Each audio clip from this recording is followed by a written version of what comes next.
Subscribe करिए हमारे channel target UP TET C TET को और बेल आइकन को दबाइए।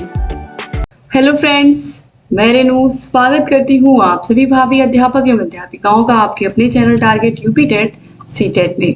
दोस्तों, हमारे बहुत सारे ऐसे भाई बहन हैं जो लगातार कमेंट करके पूछ रहे हैं कि मैम हमारा एक ही विषय में 3 बार बैक लग चुका है, अब हम क्या करें? 3 बार बैक लगने के बाद क्या होता है? क्या अब हमारा डीएलएड करना बेकार हो गया या बीटीसी करना बेकार हो गया? तो दोस्तों, इस क्वेश्चन का आंसर मैं पूरा क्लियर आप लोगों को देने वाली हूँ, तो आप लोग इस वीडियो को ध्यान से देखिएगा, आपके सारे डाउट दूर हो जाएंगे। पहली बात, अगर किसी भी प्रशिक्षु के साथ ऐसा हो चुका है, आप किसी भी बैच के हो, 17 बैच के हो, 18 बैच के हो, 2021 बैच के हो या 2022 बैच के हो, आपके लिए सभी के लिए जानना बहुत जरूरी है। आप किसी भी बैच के हो, पुराने भी बैच के हो, तो आखिर में 3 बार अगर बैक लग गया है तो उसके लिए क्या तरीका होता है। तो दोस्तों, यहाँ पर आप देखिए, ये जो पत्र है पीएनपी सचिव के द्वारा सभी जिला शिक्षा एवं प्रशिक्षण संस्थानों के जो प्राचार्य हैं, यानी कि डाइट के प्राचार्यों को और जो प्राइवेट कॉलेज के प्राचार्य हैं, सभी को ये भेजा गया था। और इसमें क्या बताया गया था यही आपको बताना है। दोस्तों, यहाँ पर आप ध्यान दीजिएगा, तो यहाँ पर देखिए लिखा हुआ है कि डीएलएड में प्रशिक्षण के अंतर्गत विभिन्न बैचों के अनुत्तीर्ण अभ्यर्थियों द्वारा परिषद कार्यालय में उपलब्ध कराए गए प्रत्यावेदन के सापेक्ष निदेशक राज्य शैक्षिक अनुसंधान एवं प्रशिक्षण परिषद लखनऊ महोदय द्वारा प्रदान की गई अनुमति के क्रम में अर्ह पाए गए परीक्षार्थियों के तथा अंका अनुसंधान एवं आंतरिक मूल्यांकन के अंक पूरित कराए जाने के उपरांत अर्ह प्रशिक्षुओं के परीक्षा आवेदन पूरित कराए जाने के संबंध में। तो ऐसे बच्चे जिनका 3 बार बैक लग चुका है, उनके लिए यहाँ पर आप देखिए क्या कहा गया है। तो यहाँ पर कहा गया है, ऐसे अभ्यर्थी जो किसी सेमेस्टर के एक विषय में 3 बार अनुत्तीर्ण है, 3 बार जिनका बैक लग चुका है, पहली बार पेपर दिया फेल हो गए, दूसरी बार दिया फिर फेल हो गए उसी विषय में, तीसरी बार दिया फिर भी फेल हो गए, तो ऐसे प्रशिक्षुओं का आप देखिए ध्यान से यहाँ पर देखिए, तथा शेष अन्य सेमेस्टर उत्तीर्ण किए जा चुके हैं। यानी कि ऐसे बच्चे 4 सेमेस्टर होता है, आपको पता है, और 4 सेमेस्टर में से ऐसा कोई सेमेस्टर जिनमें वो एक ही विषय में लगातार 3 बार फेल हो चुके हैं, तो ऐसे बच्चों को एग्जाम में सम्मिलित कराए जाने का मौका दिया जाए और उनके फॉर्म भराए जाए। आप देख सकते हैं यहाँ पर आवेदन की तिथि भी दी हुई है कि आप लोग अपने एग्जाम फॉर्म फिल कर लीजिए, आपको एग्जाम देने का मौका मिलेगा।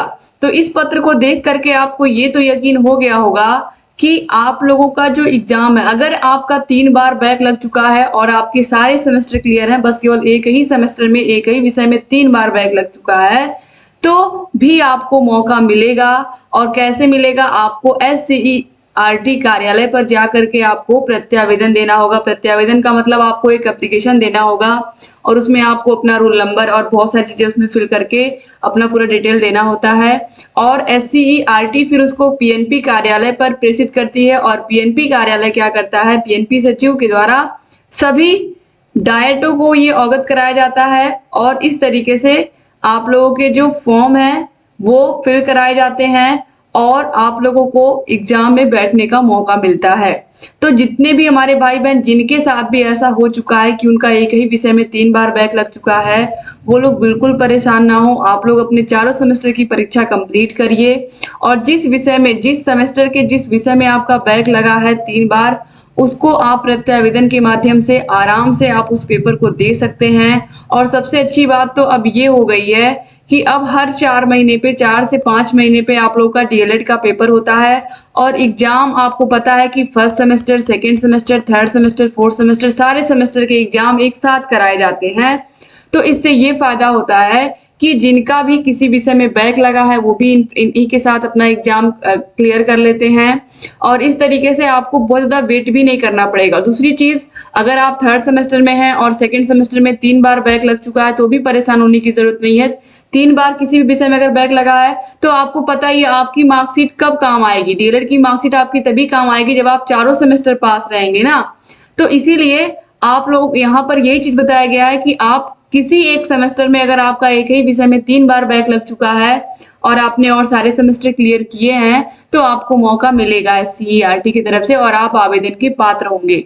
तो आप लोगों को बिल्कुल अपने मन में ये डाउट नहीं रखना है कि आप लोगों का डीएलएड करना बेकार हो गया। बहुत सारे लोगों ने इस तरीके से बताया है कि जिससे आप लोग डर गए हैं, तो ऐसा बिल्कुल नहीं है कि आप लोगों को बिल्कुल मौका नहीं मिलेगा। ये जो एप्लीकेशन है ये इस बात का गवाह है दोस्तों कि आप सभी लोगों को, अगर ऐसा आपके साथ हो चुका है तो आपको बिल्कुल मौका मिलेगा आपको एग्जाम में बैठने का।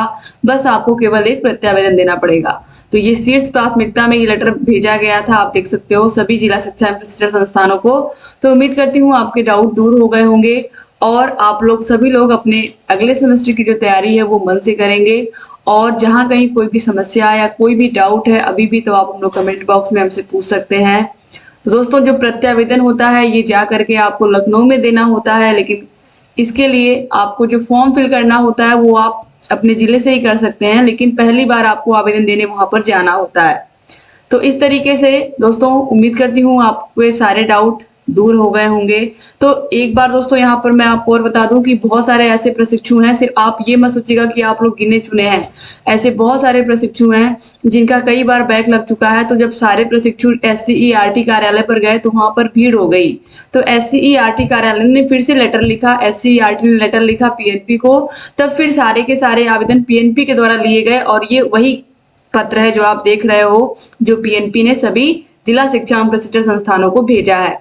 तो इस तरीके से आगे आने वाले समय में हो सकता है कि PNP द्वारा डायरेक्ट आप लोगों के फॉर्म फिल करा लिए जाएं और लखनऊ आने की जरूरत भी ना पड़े। तो उम्मीद करती हूँ आपके डाउट दूर हुए होंगे, ये जो 3 बार बैक लगने वाला है। और कोई डाउट है तो आप कमेंट करिएगा।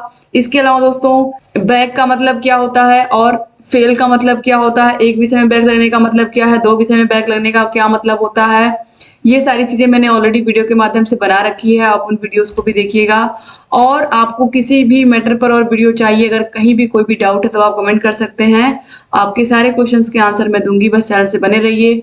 और अगर चैनल को अभी तक सब्सक्राइब नहीं किया है तो प्लीज तुरंत सब्सक्राइब कर दीजिए। उम्मीद करती हूँ कि आपको ये लेटर देख के खुशी हुई होगी और आपको अब यकीन हो गया होगा कि हाँ आपको अपना एग्जाम देने का मौका मिलेगा और आपका डीएलएड करना बिल्कुल बेकार नहीं होगा।